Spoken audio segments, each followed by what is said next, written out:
मैं तुम्हारी माँ के बंधन में और नहीं रह सकती। मुझे अलग घर चाहिए जहाँ मैं खुल के सांस ले सकूं। पलक रवि को देखते ही जोर से चिल्ला उठी। बात बस इतनी सी थी कि सुलभा जी ने रवि और पलक को पार्टी में जाता देखकर इतना भर कहा था कि वो रात 10 बजे तक घर वापस आ जाए। बस पलक ने इसी बात को तूल दे दिया और 2 दिन बाद ही उसने किरण के घर किटी में उसे मकान ढूंढने की बात भी कह दी।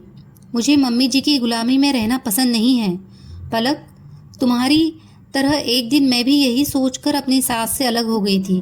किटी खत्म होते ही किरण पलक से मुखातिब थी। तभी तो आप आजाद हो, पलक ने चहककर कहा तो किरण का स्वर उदासी से भर गया। किरण पलक से 10 वर्ष बड़ी थी, नहीं बल्कि तभी से मैं गुलाम हो गई। जिसको मैं गुलामी समझ रही थी वास्तव में आजादी तो वही थी। वो कैसे? पलक, जब मैं ससुराल में थी दरवाजे पर कौन आया मुझे मतलब नहीं था, क्योंकि मैं वहाँ की बहू थी। घर में क्या चीज़ है क्या नहीं इससे भी मैं आज़ाद थी। दोनों बच्चे दादा दादी से हिले थे।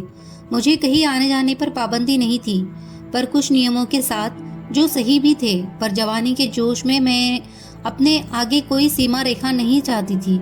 मुझे ये भी नहीं पसंद था कि मेरे पति ऑफिस से आकर सीधा पहले माँ के पास जाए। तो फिर पलक की उत्सुकता बढ़ गई।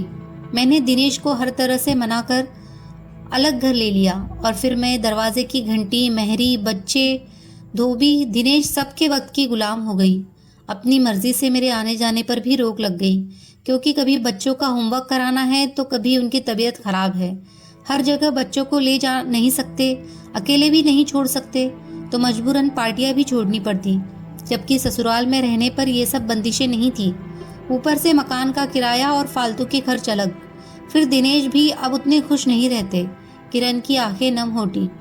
फिर आप वापस क्यों नहीं चली गई? किस मुंह से वापस लौटती?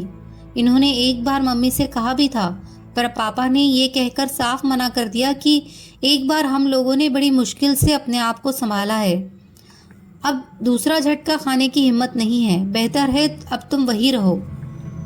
ओह, पलक, घर से बाहर कदम रखना बहुत आसान है, पर जब तक आप माँ बाप के आश्रय में रहते हैं आपको बाहर के थपेड़ों का तनिक भी एहसास नहीं होता।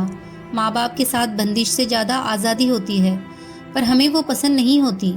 एक बार बाहर निकलने के बाद आपको पता चलता है कि आज़ादी के नाम पर खुद अपने पाँव में जंजीरें डाल ली। बड़ी होने के नाते तुमसे यही कहूँगी, सोच समझ कर ही ये कदम उठाना। मन ही मन ये गणित दोहराते हुए पलक एक क्षण में निर्णय ले चुकी थी। उसे किरण जैसी गुलामी नहीं चाहिए।